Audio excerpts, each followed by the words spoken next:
சாய்நாதனே போற்றி. வாழ்க வையகம், வாழ்க வளமுடன். அனைத்து உறவுகளுக்கும் இனிய வணக்கம். வேத ஜோதிடத்தில் முக்கியமான மற்றும் மங்களகரமான கிரகமாக கருதப்படுபவர் சுக்கிர பகவான். அன்பு, அழகு, செல்வம், ஆடம்பரம் மற்றும் வாழ்க்கை வசதிகளை தீர்மானிக்கும் கிரகமாக விளங்குகிறார் சுக்கிர பகவான்.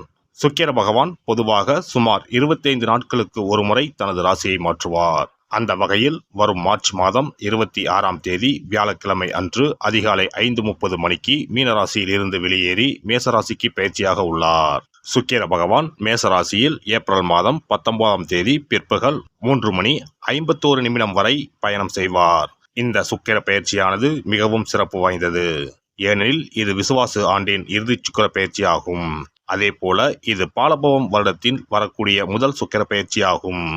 இந்த சுக்கிர பெயர்ச்சி உங்கள் வாழ்வில் பல மாற்றங்களை தரப்போகிறது. குடிசையில் இருந்த சில ராசிக்காரர்களின் வாழ்க்கை இப்போது கோபுரத்தில் ஏறப்போகிறது. பணம் பல வழிகளில் இருந்து வரப்போகிறது. இதுவரை இருந்து வந்த உடல் உபாதைகள் படிப்படியாக குறையப் போகிறது. பட்ட கடனை அடைக்க புது வழிகள் பிறக்கும். நடக்கப்போகும் இந்த சுக்கிர பெயர்ச்சியால் உங்கள் வாழ்வில் வளமும் நலமும் செல்வ செழிப்பும் பெற்று வாழ்வில் உயரிய நிலையை அடைய எல்லாம் வல்ல எம்பெருமானை வேண்டி விரும்பி கேட்டுக்கொள்கிறேன். கன்னி ராசி அன்பர்களே, இந்த சுக்கிர பெயர்ச்சியின் போது தெளிவாக திட்டமிட்டு உடனுக்குடன் செயல்படுவீர்கள். உங்களுக்கு கீழ் பணிபுரிபவர்களுக்கு மன உற்சாகத்தையும் தைரியத்தையும் கொடுப்பீர்கள். இன்பத்தையும் துன்பத்தையும் சமமாக பாவிக்கும் மனப்பக்குவம் கிடைக்கும்.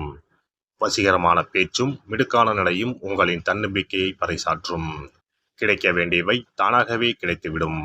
வழக்கு விவகாரங்களில் உங்களுக்கு சாதகமான தீர்ப்பு கிடைக்கும். இல்லத்தில் திருமணம் போன்ற சுபகாரியங்கள் நடக்கும். குழந்தைகள் பிறந்து வம்சம் விருத்தியாகும். குடும்பத்தில் உற்றார் உறவினர்கள் முழுமையான ஆதரவை தந்து உங்களின் கைகளை பலப்படுத்துவார்கள். அதே நேரம் எதிலும் அவசரமும் பரபரப்பும் வேண்டாம்.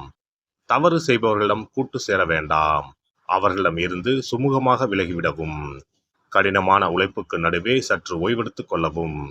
மற்றபடி முன் அறிமுகம் இல்லாதவர்களும் உங்களுக்கு உதவுவார்கள்.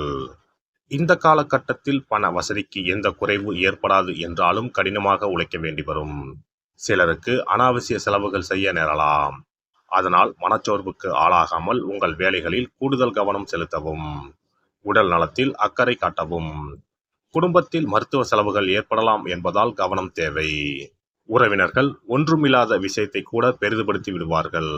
எனவே அவர்களிடம் எச்சரிக்கை தேவை. பிள்ளைகளுக்கு சிறிது பின்னடைவு ஏற்படும். செய்தொழிலில் அகலக்கால் வைக்க வேண்டாம்.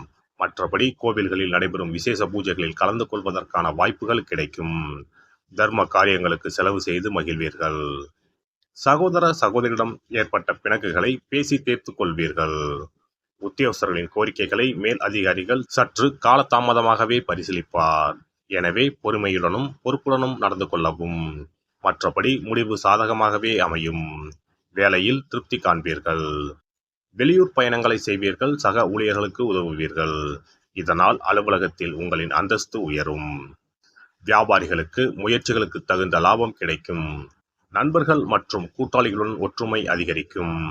புதிய வியாபாரம் செய்வதற்கான முயற்சிகளில் ஈடுபடுவீர்கள். கொடுக்கல் வாங்கல் விஷயங்கள் சீராக இருக்கும். சிறிய சிரமங்களுக்கு பிறகே புதிய குத்தகைகள் கிடைக்கும். சிலருக்கு கால்நடைகளால் நல்ல லாபம் கிடைக்கும். பால் வியாபாரம் நன்றாக நடக்கும். அரசியல்வாதிகள் புதிய முயற்சிகளை செயல்படுத்துவீர்கள்.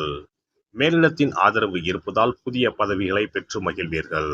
உங்களின் புகழும் செல்வாக்கும் உயரும். தொண்டர்கள் உங்களுக்கு ஆதரவாக இருப்பார்கள். அவர்களுக்கு தேவையான உதவிகளை செய்வீர்கள். கலைத்துறையினருக்கு பழைய ஒப்பந்தங்களை முடித்துக் கொடுப்பதில் சிரமங்கள் ஏற்படும். என்றாலும் கடினமாக உழைப்பீர்கள். ரசிகர்களின் ஆதரவு சிறப்பாக இருக்கும். அனைத்து விஷயங்களையும் நன்றாக முடித்து விடுவீர்கள். அதே நேரம் இந்த காலகட்டத்தில் கடினமாக உழைக்க வேண்டி வரும். உங்களின் விடாமுயற்சியை சக கலைஞர்கள் பாராட்டுவார்கள். அவர்களால் சில வாய்ப்புகளும் கிடைக்கும். பெண்மணிகள் கணவரால் பாராட்டப்படுவார்கள். இதனால் குடும்ப ஒற்றுமை அதிகரிக்கும். பிள்ளைகளால் சந்தோஷம் உண்டாகும். அவர்களை ஆன்மீகத்தில் ஈடுபடுத்துவீர்கள். மாணவ மணிகள் படிப்பில் நல்ல மதிப்பெண்களை பெறுவீர்கள். பெற்றோரின் ஆதரவுடன் உங்களின் தேவைகள் அனைத்தும் பூர்த்தியாகும். நண்பர்கள் உதவி செய்வார்கள். நட்சத்திர பலன்கள் உத்திரம் 2, 3, 4ஆம் பாதங்கள். மேல் அதிகாரிகளின் அனுசரணை கிடைக்கும். வியாபாரிகள் சிறப்பான முன்னேற்றத்தை பெறலாம். லாபம் அதிகரிக்கும். உங்கள் வியாபாரத்தை விரிவாக்கம் செய்வீர்கள். எதிரிகளை வீழ்த்துவதற்கு உண்டான பாதைகளை வகுத்துக் கொள்வீர்கள். அஸ்தம் நட்சத்திரம். புதியதாக ஆரம்பித்த தொழிலில் ஏற்றம் உண்டு. இரும்பு தொடர்பான தொழிலில் அதிக வருவாய் வந்து சேரும். கூட்டாளிகள் இடையே ஒற்றுமை பலப்படும். சித்திரை 1-2 பாதங்கள். புதிய ஒப்பந்தங்கள் சற்று தாமதமாக வந்தாலும் முயற்சிகள் எடுக்க வேண்டியிருக்கும். பொருளாதாரம் எதிர்பார்த்தபடி இருக்காது. உடன் இருப்போரால் பிரச்சனைகள் வரலாம். புதன்கிழமை தோறும் அருகில் இருக்கும் பெருமாள் கோவிலுக்கு சென்று நெய்விளக்கு ஏற்றி வழிபடவும். துளசியை பெருமாளுக்கு சாத்தி அர்ச்சனை செய்து வணங்கி வர தடைகள் விலகி நன்மைகள் கிடைக்கும். சொத்துக்களில் இருந்து வந்த பிரச்சனைகள் மாறும். ஒரு முறையாவது குல தெய்வத்தையும் இஷ்ட தெய்வத்தையும் ஒரே நாளில் சென்று தரிசித்து வாருங்கள். கடன் பிரச்சனைகள் தீரும். குடும்பத்தில் மகிழ்ச்சி நிலவும். மன நிம்மதி உண்டாகும். சிறப்பு தொகுப்பு. இனி சுக்கிர பகவானின் அருளை முழுமையாக பெற வெள்ளிக்கிழமையில் செய்ய வேண்டிய வழிபாடு என்ன என்பதனை பற்றி காண்போம். வெள்ளிக்கிழமை என்பது தெய்வ வழிபாட்டிற்கு உரிய நாளாகும். அதிலும் குறிப்பாக மகாலட்சுமியை வழிபடுவதற்கு சிறப்பான கிழமையாக கருதப்படுகிறது. நமக்கு செல்வத்தை வாரி வழங்கக்கூடிய மகாலட்சுமி தேவியும் குபேரனும் நம்முடைய பூர்வ ஜென்ம கர்ம வினைக்கு ஏற்ப பலாபலன்களை கொடுக்கிறார்கள். அதை அனுபவிக்க செய்யும் பொறுப்பு சுக்கிர பகவான் பார்த்து கொள்கிறார். ஒருவர் செல்வந்தராக இருப்பதற்கு ஜாதகத்தில் சுக்கிரன் அருள் கட்டாயம் இருக்க வேண்டும். சுக்கிரனுடைய அருள் பெற வெள்ளிக்கிழமையில் சுக்கிரஹோரை வரும் நேரத்தில் இவ்வாறு வழிபாடு செய்தால் சுபபோக வாழ்க்கையை அனுபவிக்க முடியும். ஒருவருடைய ஜாதகத்தில் சுக்கிரன் நீச்சம் பெற்றால் உடல் ரீதியான ஆரோக்கிய ரீதியான பாதிப்புகள் ஏற்படும். சொத்து சுகங்கள் எவ்வளவு இருந்தாலும் அதை முழுமையாக அனுபவிக்க முடியாமல் செய்துவிடும். பெரிய பெரிய பணக்காரர்களை எடுத்துக்கொண்டால் அவர்களிடம் எவ்வளவு காசு கொட்டி கிடந்தாலும் சுக்கிர தசை இல்லை என்றால் அவ்வளவு பணமும் வீண் விரயமாகத்தான் போகும். குறிப்பாக மருத்துவ செலவுகள் செய்தே சொத்துக்கள் அழியும் நிலை வரும். இதற்கு சுக்கிர பகவானுடைய வழிபாடு நல்ல ஒரு பலனை கொடுக்கும். சுக்கிர பகவானுக்கு வெள்ளிக்கிழமை என்பது உரிய தினமாகும். சுக்கிரன் அருள் பெற வீட்டில் வெள்ளி பொருட்களை பயன்படுத்துவது நலமாகும். வெள்ளியில் சுக்கிரன் வசிப்பதாக ஐதீகம் உள்ளது. வெள்ளி பொருட்கள் கொண்டு பூஜை செய்தால் சகல சௌபாக்கியங்களும் உண்டாகும். சுக்கிர வழிபாடு செய்ய நினைப்பவர்கள் காலை 6 மணி முதல் 7 மணி வரையிலான காலம் சுக்கிரஹோரை ஆகும்.